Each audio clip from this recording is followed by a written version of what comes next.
Hello students, कैसे हैं आप सभी। आप सभी का जिज्ञासा ट्यूटोरियल में हम स्वागत करते हैं और मैं उम्मीद करती हूँ कि जितने भी वीडियोस, जितने भी चैप्टर आप मेरे द्वारा पढ़ रहे हैं वो आपकी स्टडीज़ में बहुत ही हेल्पफुल है। अगर आपको वाकई मेरा पढ़ाया हुआ चैप्टर्स वीडियोस बहुत पसंद आ रहा है तो प्लीज़ आप ये वीडियोस अपने फ्रेंड्स को ज़रूर शेयर करें और उन्हें भी सब्सक्राइब करने के लिए कहें। आज हम पढ़ रहे हैं क्लास 10th का प्रोज का तीसरा चैप्टर, जिसका नाम है हमारा द गंगा, जिसके हमारे ऑथर हैं पंडित जवाहरलाल नेहरू। अभी तक आपने इस चैप्टर में देखा कि पंडित जवाहरलाल नेहरू जी मरने के अपने जीवन के शेष वर्षों के कुछ समय पहले ही वो बता रहे हैं, अपने देश के प्रति अपने प्यार को बता रहे हैं कि उन्हें कैसे अपने देशवासियों से बहुत ज़्यादा प्यार मिला है, पूरे भारत के देश के लोगों से।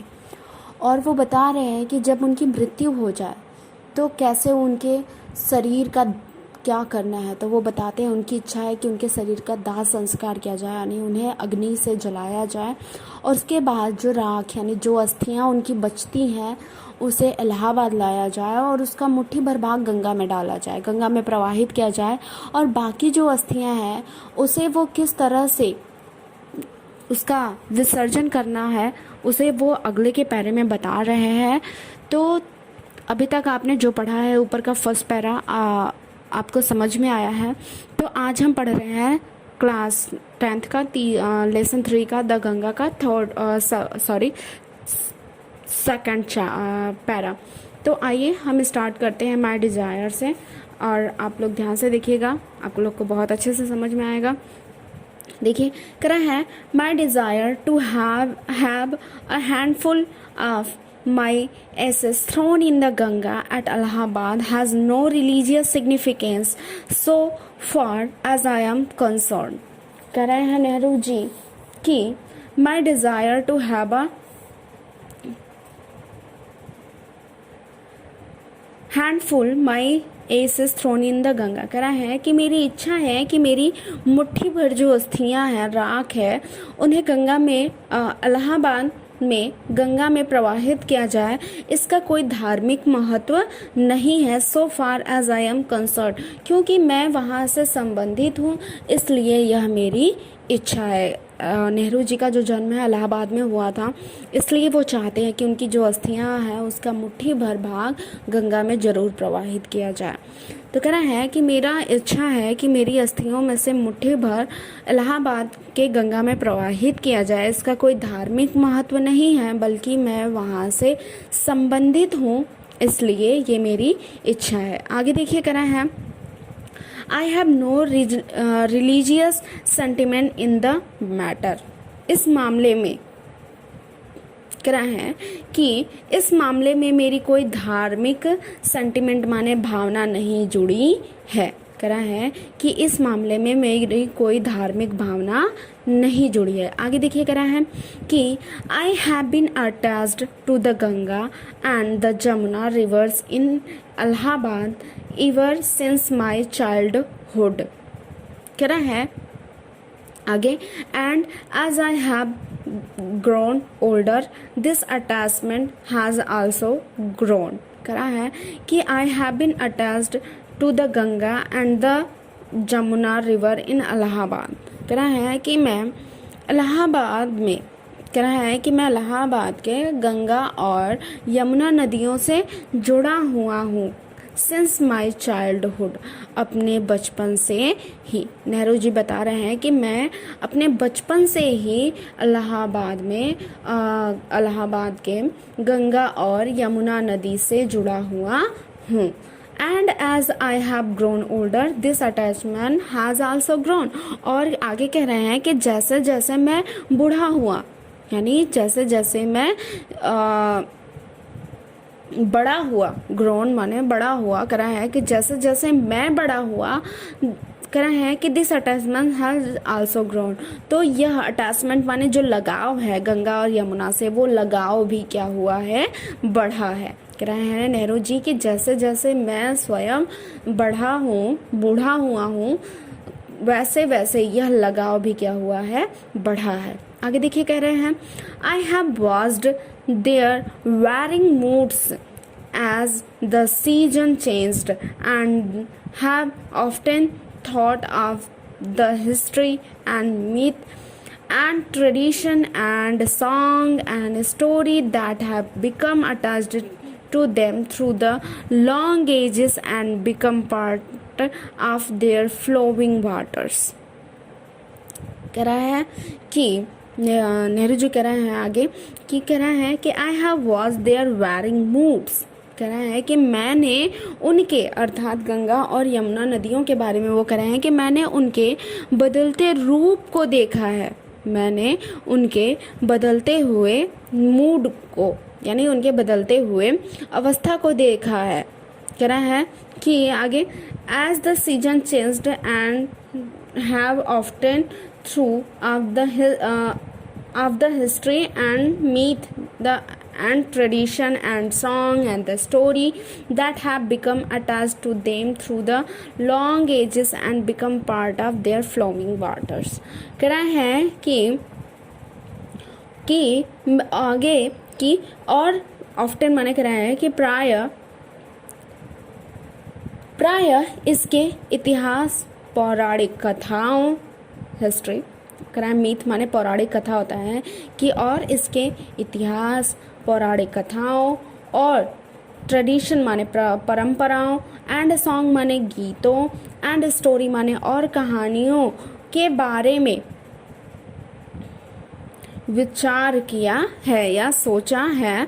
कह रहे हैं become attach to them through the long ages और उनसे मैं क्या हुआ हूँ। आगे कह रहे हैं कि जो लंबे समय से काफ़ी लंबे समय से क्या है उनके साथ ये सारी बातें क्या हैं जुड़ गई हैं। आगे कह रहा है and become part of their flowing waters और उनके बहते हुए जल का अंग बन गई है। नेहरू जी कह रहे हैं कि एक बार फिर से अर्थ देख लीजिए। कह रहा है नेहरू जी कह रहे हैं कि ऋतुओं के मौसमों के बदलने के साथ साथ मैंने उनके बदलते हुए भावों को अवस्थाओं को देखा है जो प्रायः इसके इतिहास पौराणिक कथा और परंपरा और गीत और कहानियों के बारे में सोचा है विचार किया है जो लंबे समय से इनके साथ जुड़ गई है और उनके बहते जल का अंग बन गई है। ये जो कहानियाँ इतिहास है वो बहुत पुरानी है और वो अब गंगा का एक हिस्सा बन गया है, उनके बहते पानी का एक भाग बन गया है। तो आई होप दूसरा पैरा आपको समझ में आया है। चलिए हम तीसरे पैरा की तरफ बढ़ते हैं। कह रहा है कि the Ganga specially is the river of India, beloved of her people, round which are intertwined her racial memories, her hopes and fears, her songs of triumphs, her victories and her defeats। कह रहा है कि Ganga specially is the river of India. Ganga जो है मुख्य रूप से वो भारत की नदी है। गंगा जो है मुख्य रूप से भारत की नदी है। बिलव्ड ऑफ हर पीपुल और भारत के लोगों की क्या है प्रिय। बिलव्ड माने प्रिय है। आगे कह रहा है round which are intertwined the racial memories, her hopes and her fears and her songs of triumphs, her victories and her defeats। कह रहा है कि जिससे भारत की रेशियल मेमोरीज माने जातीय यादें, हर होप्स उनकी आशाएं एंड फियर्स और भय, हर सॉन्ग्स ऑफ ट्रम्फेस और उनके विजय के गीत, हर विक्ट्रीज एंड हर डिफीट्स और उसके विजय और हार और से जुड़ी हुई है। एक बार फिर से तहरीर कर रहा है कि जिससे उनकी जातीय यादें, उनकी आशाएं और डर, उनके गीत विजय के गीत, उनके विजय और उनकी हार या पराजय से जुड़ी है। भारत के लोगों से के बारे में कह रहा है। आगे देखिए, she has been a symbol of India's age long culture and civilization. कह रहा है कि वह भारत की एज लॉन्ग माने दीर्घकालीन, कह रहा है कि वह भारत के दीर्घकालीन कल्चर माने संस्कृति और ट्रेडिशन, सिविलाइजेशन माने सभ्यता होगा। कह रहा है कि वह भारत के दीर्घकालीन सभ्यता और संस्कृति का प्रतीक है। सिंबल माने प्रतीक है। Ever changing, ever flowing at ever the same Ganga. कह रहा है कि हमेशा या निरंतर, चेंजिंग माने परिवर्तित होती रहती है, हमेशा बहती रहती है, फिर भी एक समान गंगा है। कह रहा है कि वह हमेशा या लगातार परिवर्तित होती रहती है, लगातार या निरंतर या हमेशा बहती रहती है, और फिर भी गंगा हमेशा एक समान है। She remind me of the snow covered peaks and the deep valleys of Himalayas, which I have loved so much, and of the rich and vast plain below where my life and work have been cast।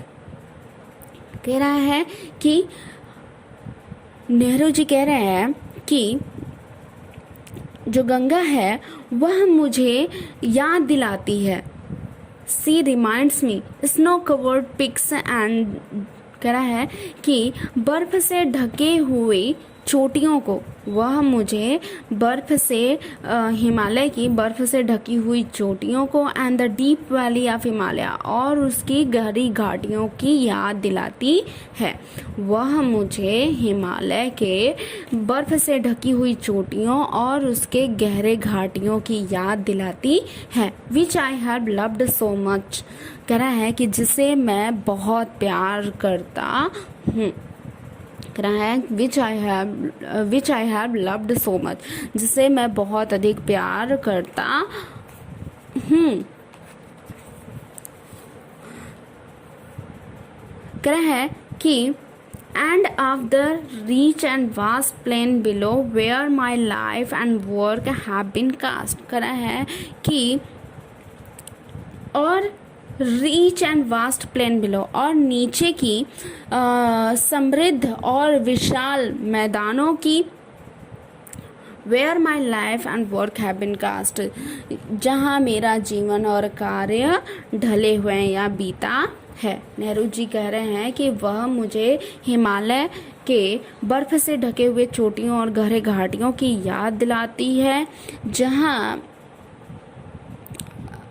जिसे कहना है कि which I have loved so much, जिसे मैंने बहुत अधिक प्यार किया है, and of the rich and vast plain below, और नीचे की, रिच माने धनी होता तो यहाँ पे समृद्ध होगा, नीचे की समृद्ध और विशाल मैदानों की, जहाँ पर मेरा जीवन और मेरे कार्य ढले हैं या बीते हैं। क्योंकि हिमालय के जो नीचे के उपजाऊ भूमि है उसकी वो समृद्ध बात कर रहे हैं। तो थोड़ा सा और हम चौथा पैरा के बारे में देख लेंगे। कह रहा है कि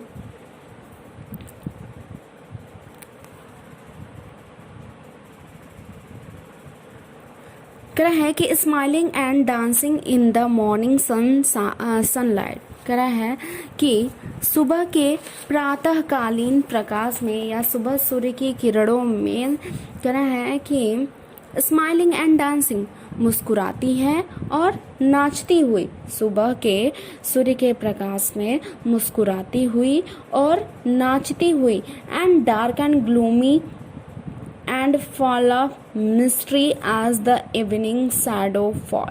और आगे कह रहे हैं कि और संध्या के समय, शाम के समय, कह रहा है कि संध्या के समय जैसे जैसे अंधकार आता है या अंधकार बढ़ता है, वैसे ही उसके मिस्ट्री यानी रहस्य से भरी हुई है, वैसे ही वह रहस्यों से भरी हुई बन जाती है। गंगा के बारे में है। आगे देखिए, कह रहा है कि a narrow slow and graceful stream in the winter and a vast roaring thing during the monsoon. और आगे कह रहा है कि विंटर यानी जाड़े के मौसम में, शीतकाल में जो है वह नैरो माने सिकुड़ जाती है, संकुचित हो जाती है। स्लो माने क्या हो जाता है कि धीमी हो जाती है। एंड ग्रेसफुल यानी शोभायमान, बहुत सुंदर हो जाती है। कहना है कि आगे कि and a vast roading thing during the monsoon, और जब मानसून आता है अर्थात जब वर्षा ऋतु शुरू होती है तो वो क्या हो जाती है, वास्ट माने विशाल हो जाती है, रोरिंग माने दहाड़ती है, मतलब गरजती हुई वो बहुत ही भयंकर रूप ले लेती है। आगे कह रहा है ब्रॉड बूम्स्ड ऑलमोस्ट एज द सी, कह रहा है कि और वह लगभग सागर की तरह विशाल वक्षस्थल वाली बन जाती है, और वह लगभग सागर के समान विशाल वक्षस्थल वाली बन जाती है, यानी बहुत दूर तक फैल जाती है। आगे देखिए कह रहा है and with something of the sea's power to the destroy, और कह रहा है कि लगभग उसके पास सागर के ही समान विनाशक शक्ति रखने वाली है, यानी विनाश करने वाली है। जब बाढ़ आता है तो बहुत कुछ नष्ट हो जाता है, तो वैसे के बारे में कह रहा है कि, और कह रहा है कि लगभग वह समुद्र के समान नष्ट करने वाली शक्ति रखती है। The Ganga has been to me a symbol and memory of the past of the India. कह रहा है कि आगे नेहरू जी कह रहे हैं कि जो गंगा है वो भारत के अतीत का प्रतीक और स्मृति रही है। कह रहा है कि गंगा भारत के अतीत यानी बीते हुए समय का और उसकी यादों का प्रतीक और स्मृति रही है। Running into the present and flowing on to the great ocean of the future. जो कह रहा है कि जो प्रेजेंट यानी वर्तमान समय से होकर भविष्य के विशाल सागर में प्रवेश करती है। कह रहा है कि जो वर्तमान समय में दौड़कर यानी चलते हुए भविष्य के विशाल सागर में प्रवेश करती है। जो गंगा है उनके लिए वो भारत के अतीत की और संकेत और स्मृति रही है, जो वर्तमान में चलते हुए भागते हुए भविष्य के विशाल सागर में प्रवेश करती है। अगर आपको कहीं भी डाउट है तो प्लीज़ मुझे कमेंट करिए। अगर कहीं नहीं आया, कुछ भी प्रश्न है, आप मुझे कोई सुझाव देना चाहते हैं तो प्लीज़ कमेंट करिए। प्लीज़ इस वीडियो को पूरा देखिए और आपको ये पार्ट कैसा लगा मुझे कमेंट करके ज़रूर बताइए। Thank you so much for watching this video.